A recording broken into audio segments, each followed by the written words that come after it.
10ാം സീസണിലെ ആദ്യ ജയം ചിരവൈരികളായ ബംഗളൂരുവിനെതിരെ സ്വന്തമാക്കി കേരള ബ്ലാസ്റ്റേഴ്സ്. 1-നെതിരെ 2 ഗോളുകൾക്കാണ് കൊമ്പന്മാർ ബംഗളൂരുവിനെ പരാജയപ്പെടുത്തിയത്. രണ്ടാം പകുതിയിലാണ് 3 ഗോളുകളും പിറന്നത്. ബംഗളൂരു ശ്രീ കണ്ഠീരവ സ്റ്റേഡിയത്തിൽ ബാക്കിവെച്ച കണക്ക് കൊച്ചിയിലെ ജവഹർലാൽ നെഹ്റു സ്റ്റേഡിയത്തിൽ ആർത്തിരമ്പുന്ന മഞ്ഞക്കടലിന് മുന്നിൽ വീട്ടി ബ്ലാസ്റ്റേഴ്സ്. 10ാം സീസണിലെ ആദ്യ പോരാട്ടത്തിൽ ബംഗളൂരുവിനെ 1-നെതിരെ 2 ഗോളുകൾക്കാണ് ബ്ലാസ്റ്റേഴ്സ് പരാജയപ്പെടുത്തിയത്. ബംഗളൂരു താരം കസിയ വിൻഡ്രോപ്പിന്റെ സെൽഫ് ഗോളും ബ്ലാസ്റ്റേഴ്സ് ക്യാപ്റ്റൻ അഡ്രിയാൻ ലൂണയുടെ ഗോളുമാണ് ബ്ലാസ്റ്റേഴ്സിന് ജയം സമ്മാനിച്ചത്. രണ്ടാം പകുതിയിൽ പകരക്കാരനായി ഇറങ്ങിയ കർട്ടിസ് മെയിനാണ് ബംഗളൂരുവിനായി ആശ്വാസ ഗോൾ നേടിയത്.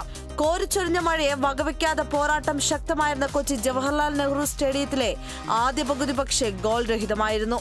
എന്നാൽ രണ്ടാം പകുതി ആരംഭിച്ചപ്പോൾ തന്നെ ബംഗളൂരു ഗോൾ മുഖത്തേക്ക് ശക്തമായ ആക്രമണങ്ങൾ അഴിച്ചുവിടുന്ന ബ്ലാസ്റ്റേഴ്സിനെയാണ് കാണാൻ സാധിച്ചത്. ആ ആക്രമണം ഒടുവിൽ 52ാം മിനിറ്റിൽ സീസണിലെ ആദ്യ ഗോളിൽ കലാശിക്കുകയും ചെയ്തു.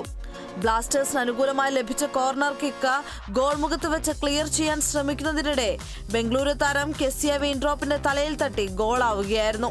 മത്സരത്തിന്റെ 69ാം മിനിറ്റിൽ ബംഗളൂരു ഗോൾ കീപ്പർ ഗുർപ്രീത് സിംഗ് സന്ധുവിന്റെ പിഴവ് മുതലെടുത്ത് കുതിച്ച അഡ്രിയാൻ ലൂണ വീണ്ടും ബംഗളൂരു ഗോൾ വല കുലുക്കി. വീണ്ടും അവസരങ്ങൾക്കായി കേരളം ശ്രമിച്ചുകൊണ്ടേയിരുന്നു. പിന്നീട് ഗോൾ മടക്കാനുള്ള ബംഗളൂരുവിന്റെ ശ്രമങ്ങൾ ലക്ഷ്യം കണ്ടതാകട്ടെ 90ാം മിനിറ്റിൽ പകരക്കാരനായി ഇറങ്ങിയ കുർട്ടിസ് മെയിനിലൂടെയും. പിന്നീട് സമനില ഗോളിനായി ബംഗളൂരു നടത്തിയ ശ്രമങ്ങളെല്ലാം ബ്ലാസ്റ്റേഴ്സിന്റെ പ്രതിരോധ കോട്ടയിൽ അവസാനിക്കുകയായിരുന്നു. ഒടുവിൽ അവസാന ഫിസിൽ മുഴങ്ങിയപ്പോൾ ജയം കൊമ്പന്മാർക്കൊപ്പം. Sports desk, Kerala vision news. Kerala Blasters അതിന്റെ ഐതിഹാസികമായ വിജയം നേടിക്കൊണ്ട് ഒന്നാമത്തെ മത്സരത്തിൽ തന്നെ വിജയിച്ചിരിക്കുന്ന ഈ പ്രഭാതത്തിൽ ഇന്നലെ രാത്രി കോരിച്ചൊരിഞ്ഞ മഴയിൽ നിന്നുകൊണ്ട് എറണാകുളം കല്ലൂർ ജവഹർലാൽ നെഹ്റു അന്താരാഷ്ട്ര സ്റ്റേഡിയത്തിൽ മഴ നനഞ്ഞ് കുതിർന്ന് ഈ കളി കണ്ട ആതിര അതിന്റെ വിശേഷങ്ങൾ പങ്കുവയ്ക്കുന്നു. എങ്ങനെയുണ്ടായിരുന്നു കളി? ആവേശം എങ്ങനെയുണ്ടായിരുന്നു? ആതിരയ്ക്ക് സന്തോഷമായോ? ബനേഷ്, ശ്രീ കണ്ഠീരവിൽ കഴിഞ്ഞ പ്ലേ ഓഫിൽ ബ്ലാസ്റ്റേഴ്സിന് നേരിടേണ്ടി വന്ന പരാജയത്തിന് അല്ലെങ്കിൽ ആ ഒരു ഒപ്പം കൂടിയ വിവാദങ്ങൾക്കുള്ള ഒരു മധുര പ്രതികാരവും പകരം വീട്ടിലും എല്ലാമായിരുന്നു ഈ ഒരു ബ്ലാസ്റ്റേഴ്സിൻ്റെ വിജയം എന്ന് തന്നെ പറയേണ്ടിയിരിക്കുന്നു. മഴയിൽ നനഞ്ഞു തന്നെയായിരുന്നു മത്സരം ഉണ്ടായിരുന്നത്. ഇടയ്ക്കിടെ മഴ പെയ്തെങ്കിലും കളിയുടെ ആവേശത്തിനും അതിൻ്റെ ഗാലറിയിലും മൈതാനത്തും ഒരു കുറവും ഉണ്ടായിരുന്നില്ല. ആദ്യം ആവേശത്തോടെയായിരുന്നു തുടക്കം തന്നെ. ഇടയിലൊന്ന് പതിയെങ്കിലും ആവേശം ഒട്ടും ചോരാതെയായിരുന്നു ഗാലറിയിൽ മുഴുവൻ സപ്പോർട്ടും ബ്ലാസ്റ്റേഴ്സിന് എല്ലാ പിന്തുണയും നൽകിക്കൊണ്ട് മഞ്ഞപ്പട കളിയുടെ ആവേശം ഒന്നുകൂടി കൂട്ടി എന്ന് വേണം. ഗാലറിയിൽ കളി കണ്ടിരുന്ന എന്നെ സംബന്ധിച്ചോളം അതുകൂടി പ്രധാനപ്പെട്ടതാണ്, ഇവിടെ എടുത്തു പറയേണ്ടതാണെന്ന് തോന്നുന്നു. എന്തുതന്നെയായാലും ആദ്യ പകുതി ആവേശകരമായിരുന്നു.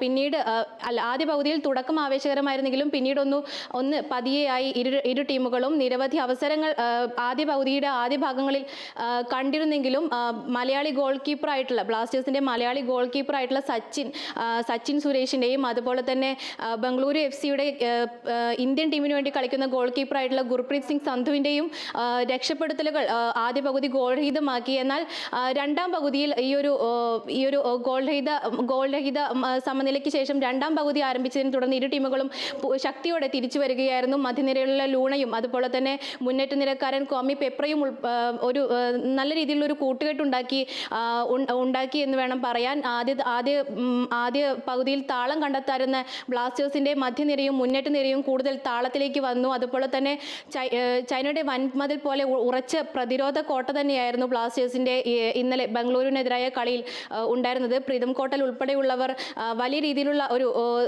അല്ലെങ്കിൽ ശക്തമായ രീതിയിൽ ബംഗളൂരു നിരയെ ചെറുത്തു നിന്നു എന്ന് വേണം പറയാൻ. എന്നാൽ ബ്ലാസ്റ്റേഴ്സിന് കിട്ടിയ ഒരു കോർണർ ഈ മുതലാക്കിയായിരുന്നു. കോർണറിൽ ഒരു പിഴവ് മൂലമാണ് ബ്ലാസ്റ്റേഴ്സ് ആദ്യ ഗോൾ സ്കോർ ചെയ്തിട്ടുണ്ടായിരുന്നത്. കെസിയ വിൻഡോർപ്പിന്റെ ഒരു